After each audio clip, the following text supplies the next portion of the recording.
बड़ी मुश्किल में है राहुल गांधी।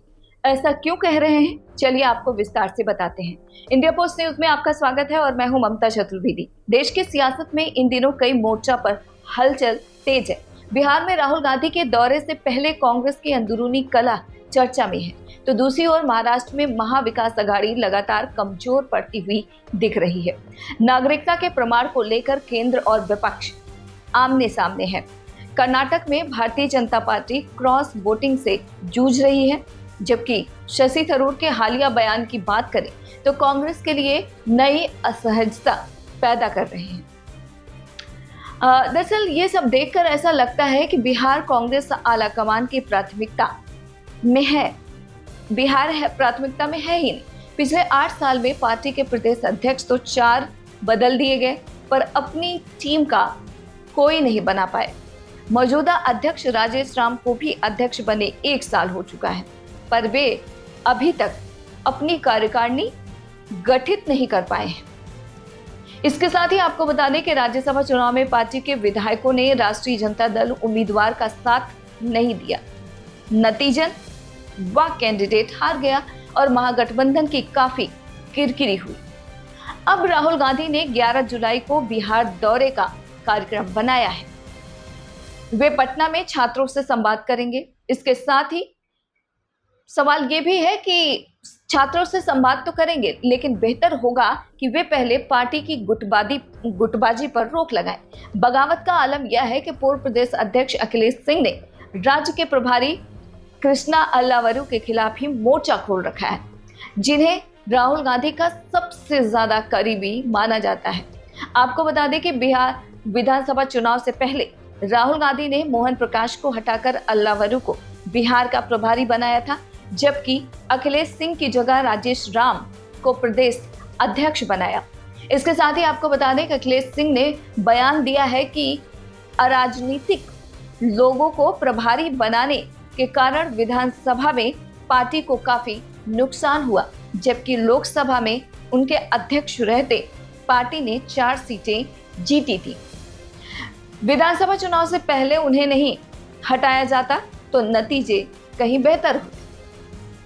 आपको यह भी बता दें कि दरअसल बिहार में विधानसभा चुनाव में कांग्रेस को महज 5 सीटें ही मिल पाई थी।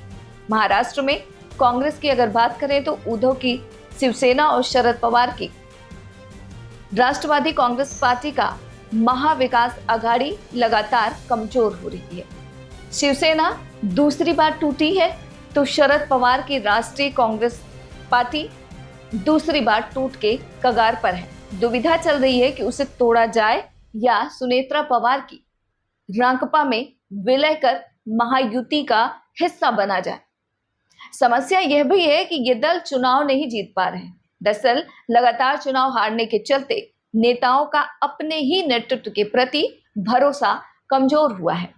तो अगर महाराष्ट्र की बात करें तो महाराष्ट्र में तो वैसे भी सभी दलों के नेताओं को सत्ता की ऑक्सीजन की बेहद जरूरत पड़ती है। विधानसभा चुनाव में तो महाविकास अघाड़ी का सूपड़ा साफ हुआ पूरी तरीके से। विधान परिषद के चुनाव में भी बुरा हाल हुआ। ऐसे में स्थानीय निकायों के प्रतिनिधियों द्वारा चुनी जाने वाली 17 सीटों पर चुनाव हुआ तो 16 पर राजद ने जीत हासिल की, जिसमें से 11 सीटें बीजेपी के खाते में गई। अब ऐसे में सरकारी एजेंसियों द्वारा जारी प्रमाणों को लेकर एक बार फिर से बहस छिड़ गई है। सरकार पर विपक्ष जो है वो हमलावर है। हर मंच पर यही सवाल उठ रहा है कि आखिर नागरिकता के लिए सही प्रामाणिकता है क्या? सरकारी एजेंसियों ने आधार कार्ड, पासपोर्ट, पैन कार्ड और मतदाता पहचान पत्र आम जनता को पहचान उपलब्ध कराए। इसमें विपक्ष सरकारी एजेंसियों को उनके द्वारा मांगे जाने वाले नागरिकता प्रमाण के दस्तावेजों के आधार को लेकर घेर रहा है। पासपोर्ट को नागरिकता का प्रमाण नहीं माने जाने पर कांग्रेस पार्टी ने केंद्र सरकार पर जमकर हमला बोला कि आखिर नागरिकता का सही प्रमाण क्या है। अब सवाल उठ रहा है कि बागी कौन? तो दरअसल कर्नाटक में भारतीय जनता पार्टी की उलझन बढ़ गई है।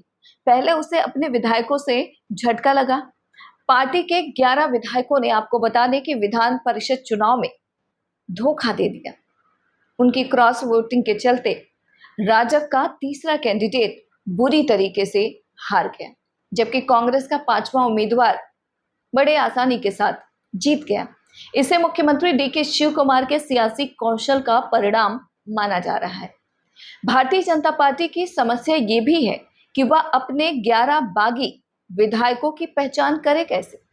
यह जानना जरूरी है कि राज्यसभा चुनाव में तो हर विधायक को मतदान के बाद अपना मतपत्र और अपनी पार्टी के पोलिंग एजेंट को दिखाना होता है, पर विधान परिषद चुनाव की अगर बात करें तो मतदान गोपनीय होता है और यही बीजेपी की सबसे बड़ी उलझन है।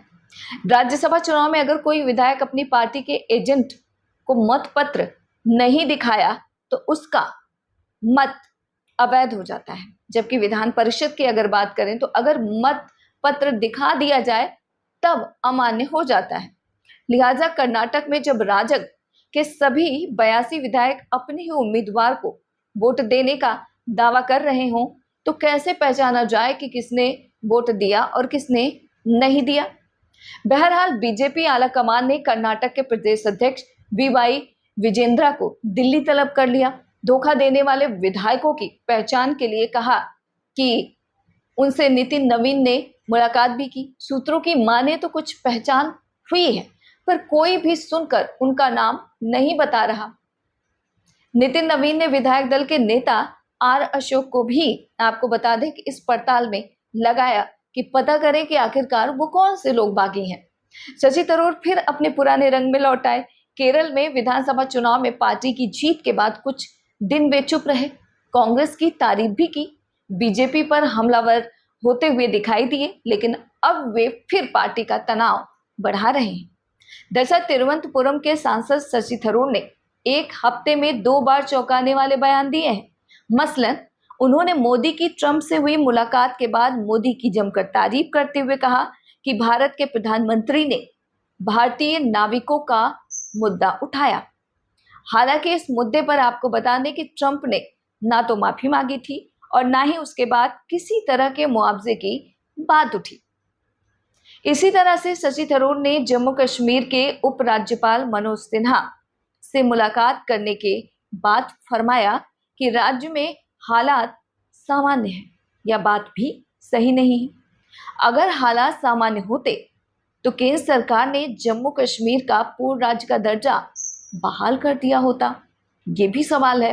उमर अब्दुल्ला के पूर्ण राज्य का दर्जा बहाल करने की मांग पर केंद्र की बीजेपी सरकार का जवाब तो यही होता है कि हालात सामान्य होते ही यह दर्जा बहाल कर दिया जाएगा।